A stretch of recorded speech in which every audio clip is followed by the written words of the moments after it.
All right, everybody, welcome back to the Millennial Sales Podcast, episode 258. This is the place where young salespeople come to get to the next level of their career, up their skill set, make more money, get the promotion, be more fulfilled, whatever it is that you want to learn. This is the place to come. Super stoked about today's episode. We got a great interview with Collin Mitchell. Before we get to that, let's do a quick word to our sponsors. First of all, if you want to support the show, the best way to do so is to go to review and subscribe this show wherever you're listening. If it's Apple, if it's Spotify, if you're watching on YouTube, wherever it might be, hit that subscribe button. It'll help us to grow. You can also check out more content from me. I post every day on LinkedIn, Tom Alamo, and I'm posting pretty frequently on Twitter and Instagram at Tommy Tahoe as well.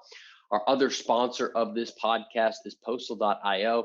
Postal helps you to create a more curated marketing experience for your customers and prospects. So what does that mean? If you're sending gifts to people, you can create a very meaningful experience. So rather than the Starbucks gift card, which they do have also, you can do something from the local brewery or the florist nearby and kind of create that mutual connection.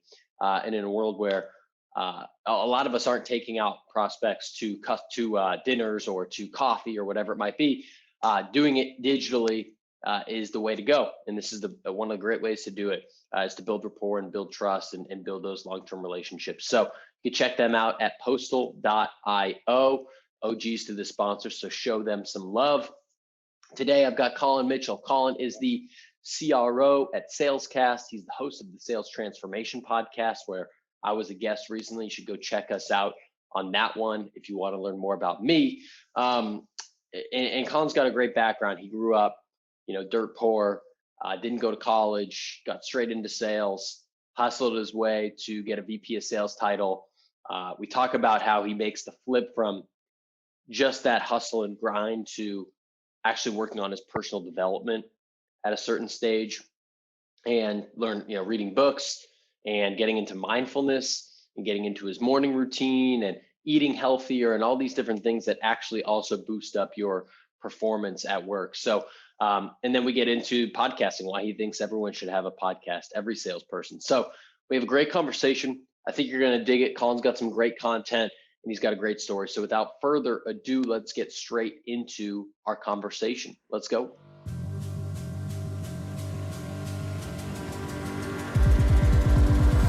All right, Collin Mitchell. Good afternoon, my friend. Welcome to Millennial Sales. How are you? Oh, I'm doing good, man. Happy to come on. It was fun having you on my show. So now I think we know each other a little bit. So I'm sure we're gonna have some fun. The old switcheroo. Yeah. The podcast swap. Yeah, as I like to say. I love it. And you're down in El Segundo, is that right? Does LinkedIn? Yeah, I'm over in the LA area. So my office is on one side of the LAX airport and I live on the other side of the LAX airport. So I've been fortunate enough to continue to come to my office all through all the madness. I have 3 little ones at home. So, it's kind of like even at the height of the pandemic and my wife was wanting me to stay home. I said, if we want to be able to pay our mortgage, I got to go to the office because there's no such thing as quiet space in my house. No, I believe it. How old are your kids? 6, 5, 3, and number 4 is coming soon in 2022. Whoo, congrats. Yeah, man. Just life just keeps getting crazier. It'll be 4 under 7. That'll be, you're suited for the challenge. You're ready to go though. Yeah, I get bored easy, so might as well keep it interesting. Yeah, I like it. All right, so we might get back to that topic of family and fatherhood, but I want to get first into your journey into sales. Just from doing some research on you, it sounds like if I were to piece a few things together, it sounds like when you grew up, maybe it's going too far to say didn't have much, but like wasn't. School didn't seem to be a big focus, didn't go to college, and then came like directly into sales with the thought of like, this is the way that I make money and like control my destiny. And then, is kind of like the initial gauge into the professional world. Is that Is that fair? Am I off? Yeah, man, it's a wrap. You told my story pretty well. So let's just get 50 minutes back on our calendar and put a bow on this. No, I'm just kidding. Yeah, man. I mean, most of my stories out there. I've been on a lot of podcasts. My LinkedIn bio kind of says a lot there, but I can fill in the blanks a little bit, right? So, I was raised by a single mom, and we were poor, and we survived on government cheese and food stamps, and came up short to pay the rent often. And so I didn't. My mom had to work, and she worked nights, so it kind of left me to figure a lot of things out on my own. And so nobody was really around telling me that school was important. I barely made it through high school, got my credits, and college was just not even on my mind. And so when I got my first sales job, I don't have the traditional story of, hey, I went to school to do this thing, or I thought I wanted to do this and it didn't work out. And, sales was kind of my plan B, which I'm sure you've heard that story many times, right? Nothing wrong with that story. But my story is, like, I had zero other opportunities knocking at my door. So sales was the only open door for me.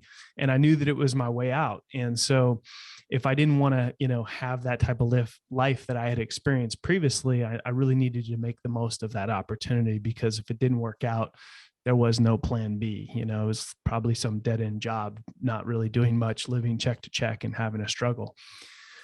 So I was the first one into the office every day. I was the last one to leave. And then I came on the weekends to get my list ready, to send out proposals, and do all those kind of like things to prepare for the next week. And I did that for a while and worked my way up to the top pretty fast at that company. What was the first sales job? What were you selling? Yeah, I was selling office equipment supplies. So like printer cartridges. And so I was selling those to, and we sold other things too. Like we sold iPads and accessories and like hardware and all kinds of other stuff. But like those were the biggest margins. So typically like those were the accounts that we were going after, and anything else that we sold was just kind of like a cross sell, and the margins were okay. But if the clients weren't buying those kind of core products, they weren't very profitable. And we mainly sold to like school districts and government and stuff, like government agencies that would typically, make pretty large purchases. And my training was, very formal. It's like, here's your script, there's the phone. Yeah. So it was all inside. There was no, you weren't like going to visit these schools, right? No. I mean, there's like a rare occasion, maybe like a local account, but it was all over the phone. All over the phone. People weren't really, this was like 11 years ago. So like, Zoom meetings weren't very popular. And if you did get on a meeting, like it was probably like 90% of the people would keep their cameras off. And, it was a lot of just phone calls. I'd make 100+ dials a day. We had a CRM, but my manager told me not to use it because it didn't work. So like I literally had stacks of 3x6 cards with my prospect's name, email, and my notes on there. And, you learn to get really good shorthand with your notes when you have only like a 3x6 card to document every single conversation with a date. I learned how to like really just like last action, next action that I needed to do to sort of like close the deal and stuff like that. And I had like a file that I put them in. And it's not that the technology didn't exist. It was just that like our CEO didn't believe in investing in the technology at the time. Yeah. And how long, it sounds like the early days you started to see success just through sheer hard work, grind, willpower. I'm going to make this work. At what point did you start focusing more on like the actual, like the skill set of sales, and try to develop yourself, like whether it's through reading books or, having a mentor or some other sort of learning? Like when did you start to think about like the actual craft of sales? Yeah. Great question. So, I worked there for several years, and they had promised me that I could manage a team, and I thought that's what I wanted to do. Right. And I definitely wasn't ready.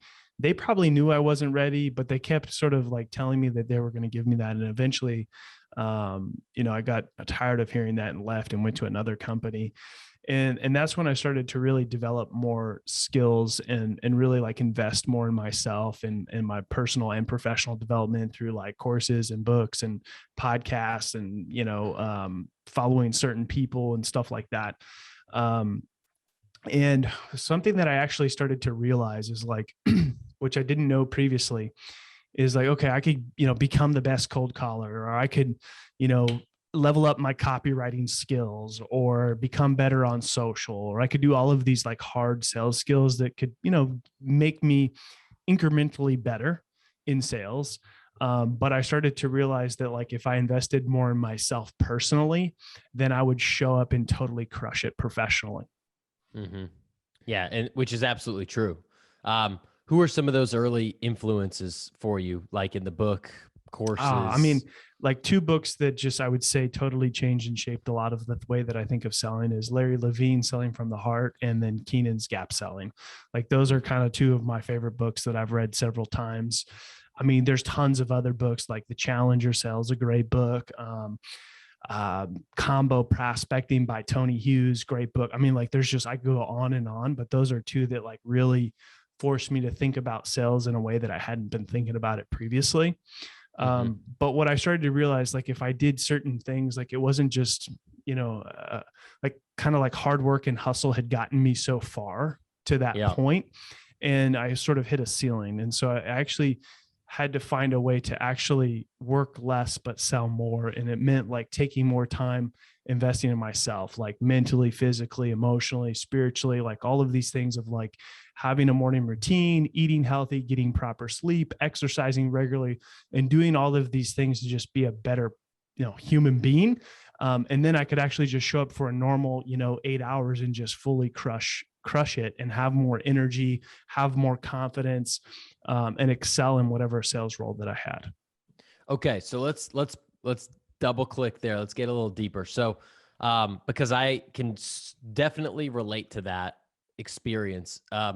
Walk me through, try to bring me to that place that you were like, how are you feeling when you were maybe working? I'm not going to put words in your mouth, but more than those 8 hours, right? Like 10, 12, whatever it is per day, grinding. And then you made the realization like, okay, if I work a little bit less, but I start taking care of myself more, I work on myself physically, mentally, spiritually, all these different ways, that's actually going to be a greater impact and a bigger like compounding effect on me in the future. Like, what did it take for you to realize that? Yeah, I was really struggling with my, first VP of sales position, managing people, right? I was your typical manager that was like top producer, thought I could manage a team. And then I sort of thought like everybody should sell the way I sell, right? You heard the story before. There's tons of horrible managers out there that manage this way, right? Yeah. And so I was really struggling and like was having a hard time managing people and training people, and like it was stressing me out, and I started to realize like, okay, I started to get like a meditation practice, and I started to get like serious about like waking up earlier and eating healthier and exercising like on a, regular, consistent basis. And I realized when I started investing more time in those things that I could show up as a better version of myself, like in my sales role, to manage people, to have better relationships, all of these things that are important to be successful in any sales role that you have. Have you taken that same approach as a founder, or have you had to shift because now the whole thing's on your shoulders? That shift's kind of started to happen prior to me starting my first company with my wife. And then, it definitely helped me with like entrepreneurship, like, so that sort of transformation of investing more in myself personally to excel more professionally happened prior to me starting my first business.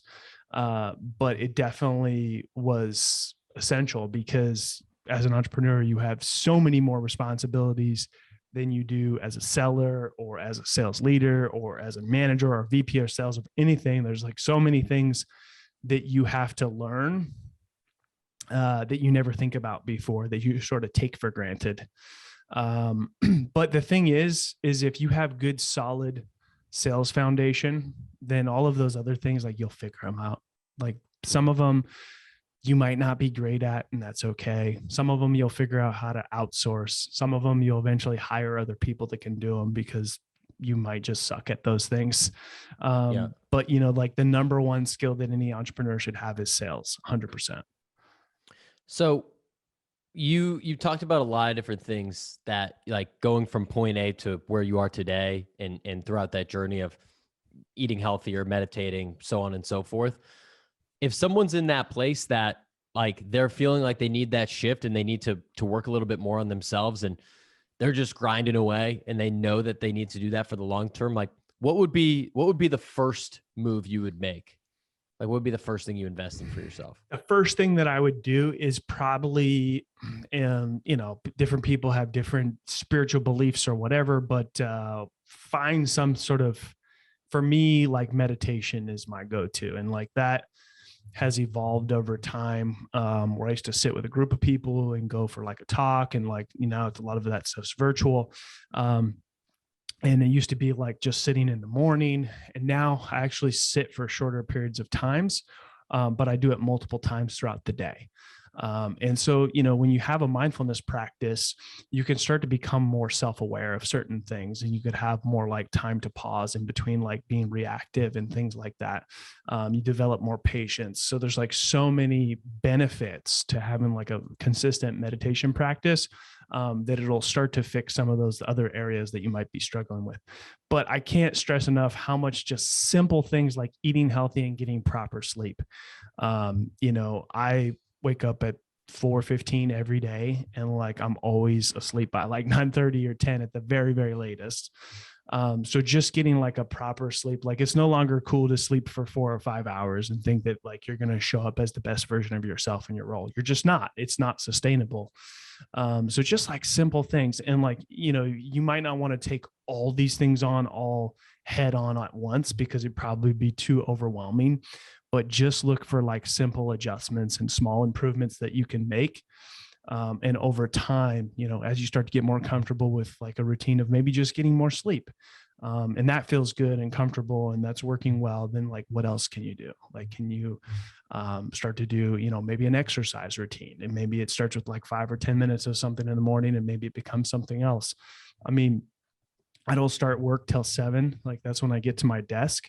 But I wake up at 4:15. So there's a lot of stuff that I do prior to getting here to when I come to work. I'm full of energy. I stand all day, and I typically have 8 to 10 to 12 meetings every day. And I don't feel burnt out ever.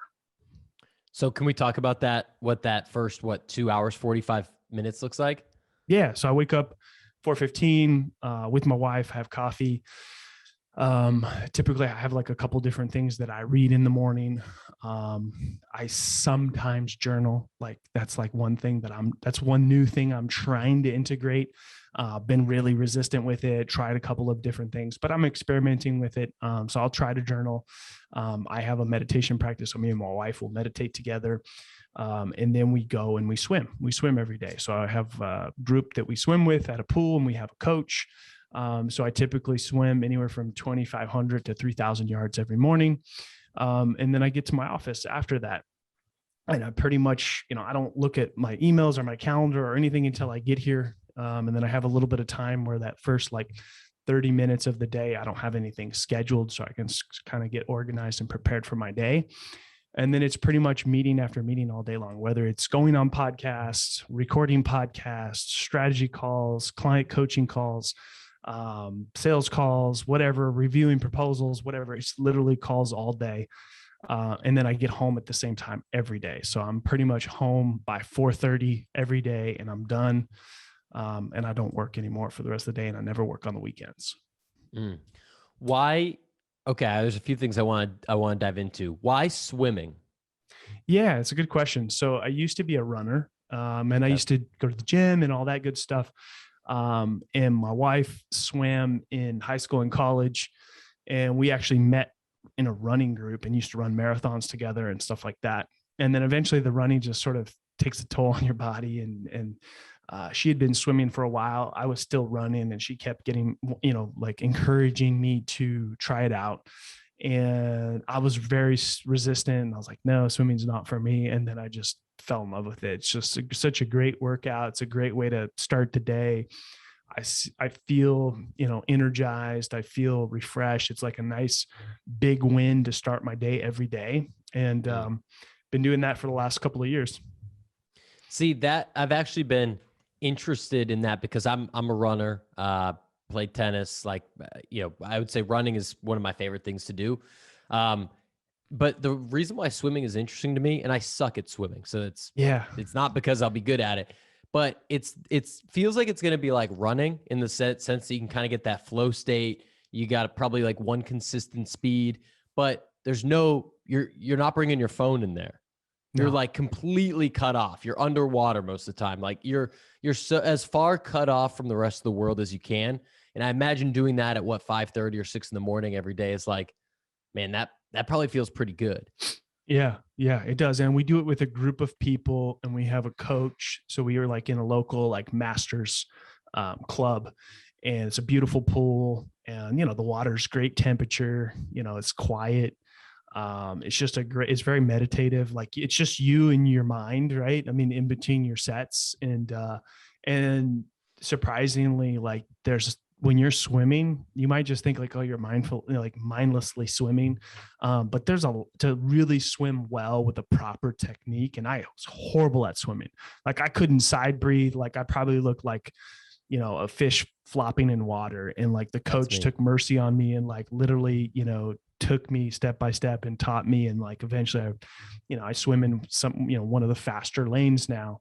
But there's a lot to work on. There's a lot with your technique. There's a lot to think about. So that it's just the mechanics of swimming and the different strokes.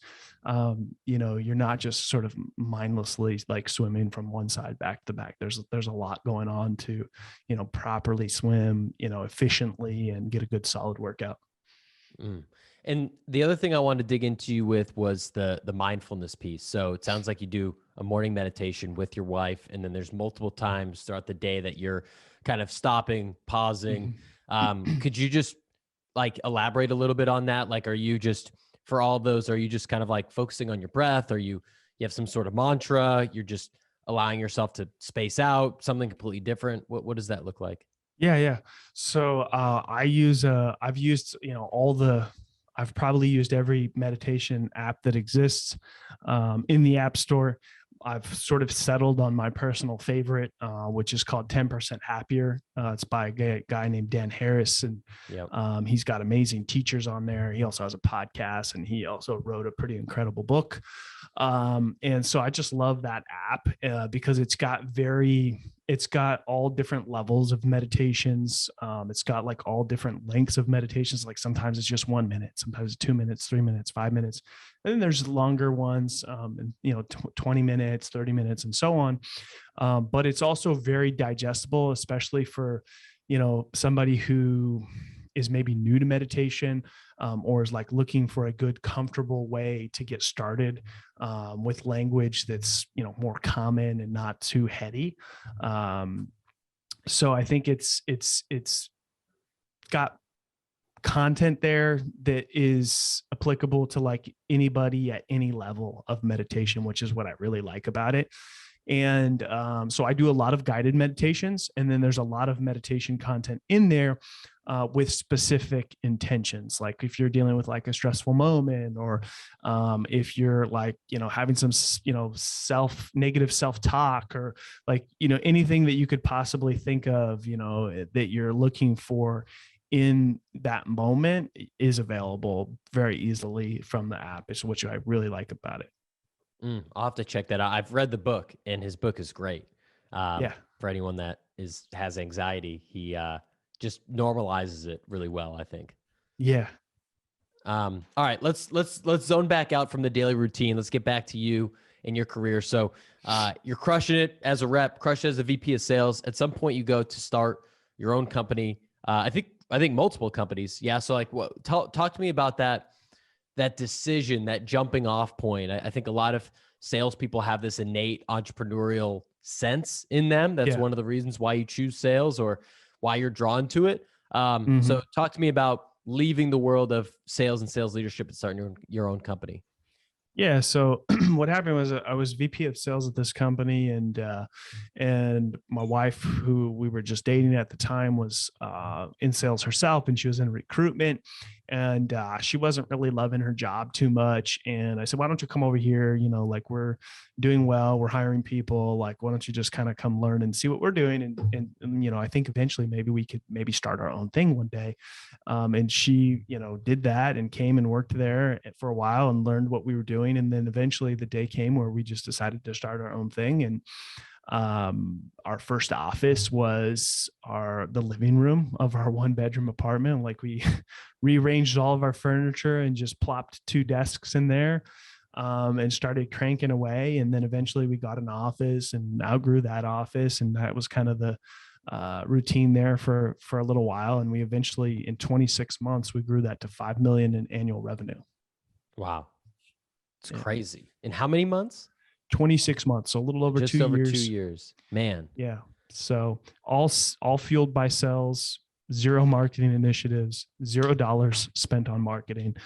Literally just selling, recruiting salespeople, training them. You know, we had some really key early on great hires that contributed a lot of that success. How important was your background in sales to that success? Extremely important. Like, you know, these days, like, you see a lot of maybe more technical people or creative people take sort of the entrepreneurship route. And a lot of times those particular personality types or people really struggle with sales. And they could have the best product, or they could be the best at what they do. And if they can't sell, nobody cares. I completely agree. I like I'm a follower of Naval. And he says, you either got to learn how to build or sell. And if you could do both, then you're unstoppable. Yeah. Yeah. That's a rare breed. And so if you're the type that's more of a builder, get a co-founder that's a seller. Yeah. You know, because it's tough to be great at both. Yeah, I agree. But you only have to be good at one or the other. And if you're a great salesperson or sales leader, you've got a job anywhere and you can make a lot of shit happen.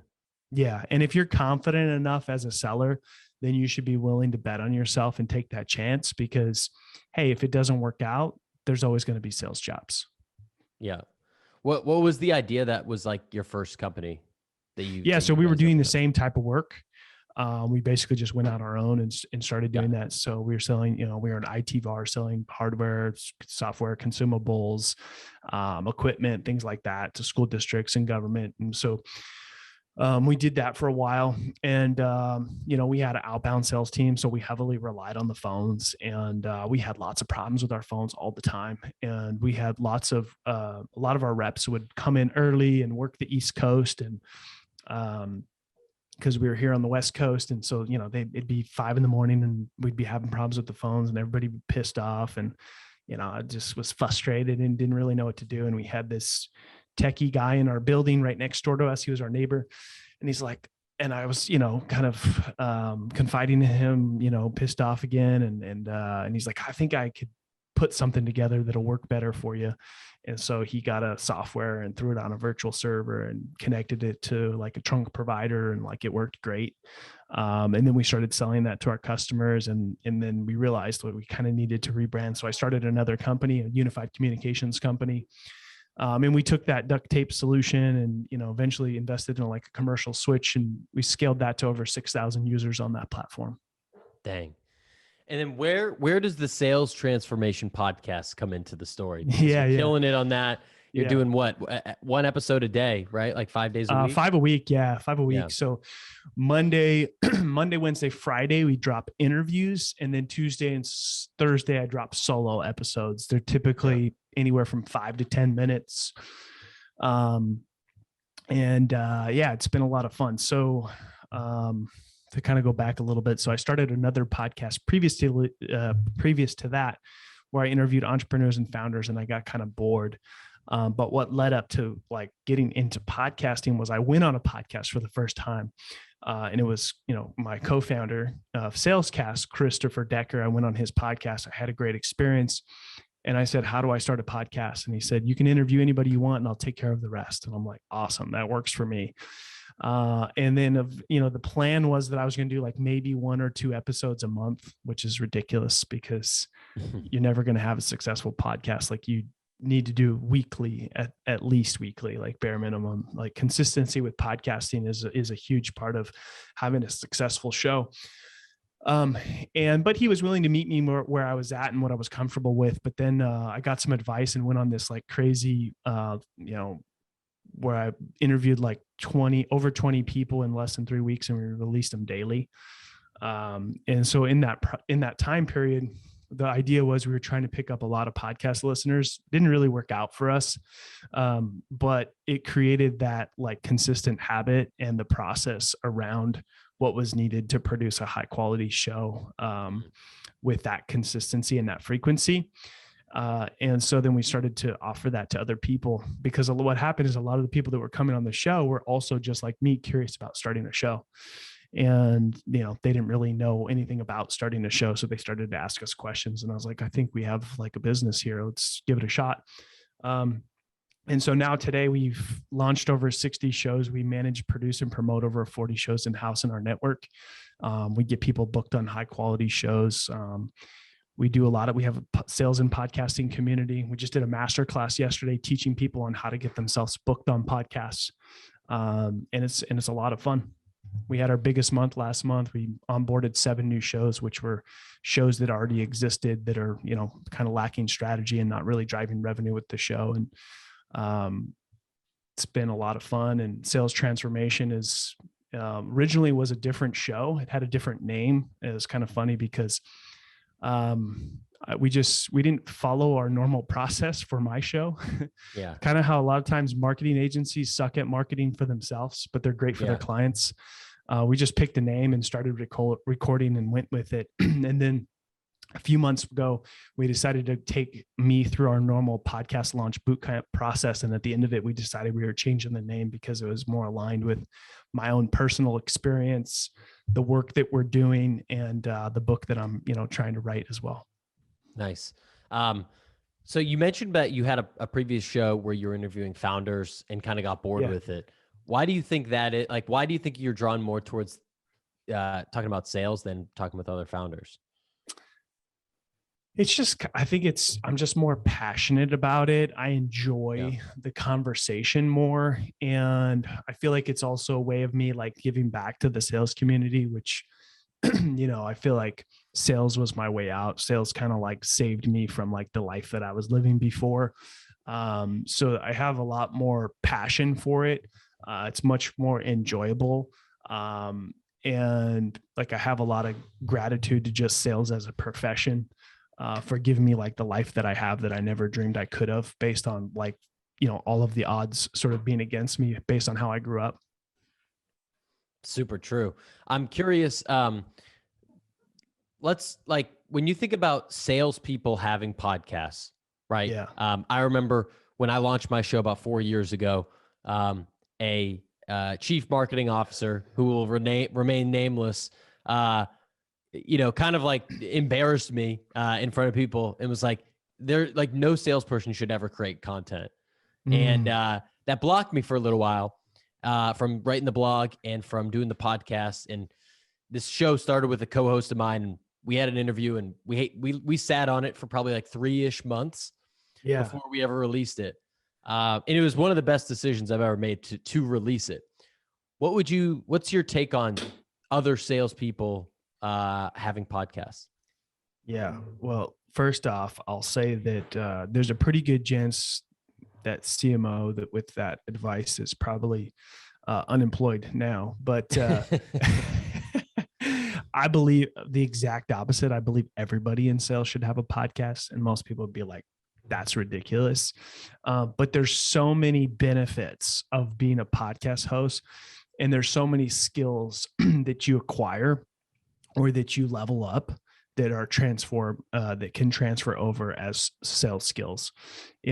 Being a host, you learn to intently listen at an ability that most people never get to. You're constantly flexing that sort of curiosity muscle. that is essential to be a successful seller. So just those alone, like even if you just did a podcast about, some personal interest where you interview people and you ask questions, like those skills are going to be transferable over to like your sales skills, that alone. Okay. Now let's take it a step further. Everybody needs to create content these days. Like, I mean, if you're in B2B, LinkedIn is probably your number one lead source, besides the phone. And creating content is part of the strategy there. So, it solves that problem. Not everybody can like come up with clever things to write every day, or even 3 times a day, or even once a week can be a struggle for a lot of people. So a podcast can solve that for you very easily. If you do a weekly show, you could repurpose that in so many different ways. You'd have more content that you even knew what to do with. So, all right, checks that box, right? But what's even more interesting is everybody tells sellers, like, you need to get to know your prospects or your ICP, right? Go read their books, go listen to their blogs, figure out where they hang out, all these things that people tell us, which, those are good. Not that that's bad advice, but what better than just having conversations with them and asking them any questions that you want? All of that knowledge that you get in those podcast interviews is going to go with you in every single sales conversation that you have after that. So there's a lot of things there. And then the most beneficial thing that I believe in is like, it's the best way to get access to anybody you want to get access to. And you can be smart about that. So if you're looking for people that you want to build relationships with that can drive revenue for you in your role, then create a show around interviewing those types of people. Now, don't do it in a sleazy way, but if you build a relationship that's based on value from day one, where you're collaborating and creating content and getting to know them on a pretty deep level that you would never uncover in any discovery call, there's a pretty good chance if you give them a good experience and you add value and you solve a problem that they have, they're likely to do business with you, refer business to you, or maybe even both. I couldn't agree more. I mean, I think on all those things, yeah, there's the direct skill benefit of like the questions you're asking, right? Like it's the same thing as asking discovery questions and staying curious. I always say it's the number one networking hack in the world. To your point on that, it's like when I started there, people didn't want to meet with me and like have a coffee with me, but they did want to talk about their business or their book or their whatever they're pitching. Which is super beneficial. And, I think the next level is like, okay, can you have a show that's also catered to people that you might be able to sell to, and it helps your career. And that's like the golden goose, because you're able to tie a passion of yours and a networking kind of tip and something that you're doing on the side with what your actual probably primary stream of income is. So I couldn't agree more. One question I get if I get one question in the DMs on LinkedIn, the most often it's, Tom, I got this idea for a podcast. What do I do? Where do I start? So what would you tell the 18 people that are going to DM me that this week? What would you say to them? Yeah. So couple of things. There's a post on my LinkedIn profile that tells you like everything that you need to basically start a podcast today for like under $200. So hosting, what to record with, how to get your intro, outro, artwork, all of those basic essentials to just get started. Now, is it going to be the world's best podcast, or is it going to be like, are you going to be like the, top 100 podcast? Absolutely not. Is it going to be good enough to get started? Yes. And so it breaks it down of what you need to get started. But more importantly than that, like we're all about helping people start a podcast, regardless if they can afford us, regardless if they have budget, like doesn't matter. We just want everybody in sales to start a podcast. So we do offer a free 45-minute strategy call. It's not an undercover sales call. We're not going to ask you any BANT questions. We literally will just find out what you do, and we will recommend the best podcast strategy for you answer any questions you have, allow you to pick our brain. And it's very simple to get that. They can just go to podsesh.com. So podsesh.com, it'll go to a calendar link there. And we can literally hop on for 45 minutes. We'll give you a full strategy deck after that answers all of your questions and gives you everything that you need to know to get started right away. Colin, where's my pod sesh? There you go. You got to click the link, podsesh.com. I love it. I love it. So you've had, it looks like what, like 170-ish as of today episodes? Yeah. Yeah. Anything that stands out to you as like common threads that tend to get brought up a lot on those conversations? About podcasting or about sales? About, well, I assume you're talking to them about sales. Yeah. I mean, I would say common threads that come up on sales transformation. I mean, it's tough because everybody's story and experience is a little bit different, and we have various different roles. So yeah, it highly depends. But a lot, I would say, I'll tell you this: the top sellers, like the elite sellers, like people that got the 7-figure W-2s that are like, top enterprise reps at the biggest software companies that, those people that I've talked to and that I've built relationships with have said, you got to make space to do more with less people. So what does that mean? It means go deep on high quality counts, so just your like basic merge field templates and all of that stuff. Like there's definitely space for your high velocity activities. But you got to create some space for like the non-scalable stuff that takes time, the deep work, the personalization, the like really custom proposals to land some of those big deals. And that's people that get good at those things and create space for that. And they're not just caught in that like constant like activity quota hamster wheel. Those are the sellers that are going to be, at the top 1%. I love it. All right, let me hit you with a speed round, couple quick questions, and then we'll let you get on your way. All right, so first thing, we talked about sales books earlier. Anything that you've read recently, anything in any other realm, any other, I guess, topic that you would recommend or something that's been popular with you recently? Read recently. I like I'm an audiobook guy. So sometimes I go back to things that I've already previously read. Right now on my playlist on Audible is Challenger. I recently had a couple people from Challenger on the podcast, and it was just like, felt like it was time to listen to the audio version. But here's what I'll tell you. Book that I'm excited for that's not out yet, that you want to be on the lookout for, is Andy Paul's next book. And it's titled, Sell without selling out. And so that's something you want to be on the lookout for. Okay. Big Andy Paul fan. What's popping on the Colin Mitchell Spotify playlist right now? Podcasts, man. Nothing but podcasts. Is that true? That is true. What are some of the shows that you like to listen to? Ooh, let's see what we got here. So on this, I mostly listen to Apple Podcasts, to be honest. Okay. Spotify occasionally. I've got Success Fundamentals, which is one of our clients, Revenue Harvest from Nigel Green, Sales Secrets, Brandon Brananson, Bare Necessities, Rob Napoli. Those are the ones that come top to mind, but there's probably a lot more. I'm a podcast junkie. I feel like I understand what the first three are about. What's Bare Necessities about? Entrepreneurship. Okay. Nice. Yeah. Favorite people to follow on probably LinkedIn in the sales world? Justin Welsh, Andy Paul, and Jake Dunlap. All three great. Is there anything that we didn't get to today that you were hoping to talk about, you're hoping to share with the audience that I just forgot to ask you or didn't get to?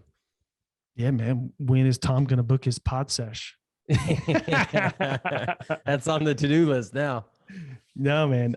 You covered a lot. I mean, there's a lot of good stuff. Look, just to kind of wrap this up, final thoughts. If you're thinking about starting a podcast, don't overthink it. Get started. You will absolutely fall in love with it. Your friends will think you're a little bit crazy. They might even make fun of you. But there's so much personal and professional growth that comes out of being a podcast host. You will understand why so many people are doing it, and you will, absolutely fall in love with it, and it's totally worth it. And they will definitely make fun of you, and you should just tell them to shut up and do it anyway. Because you know what, in 6 months or 3 months or even 2 months, they'll be asking you, hey, how do I start one of these things? Yeah.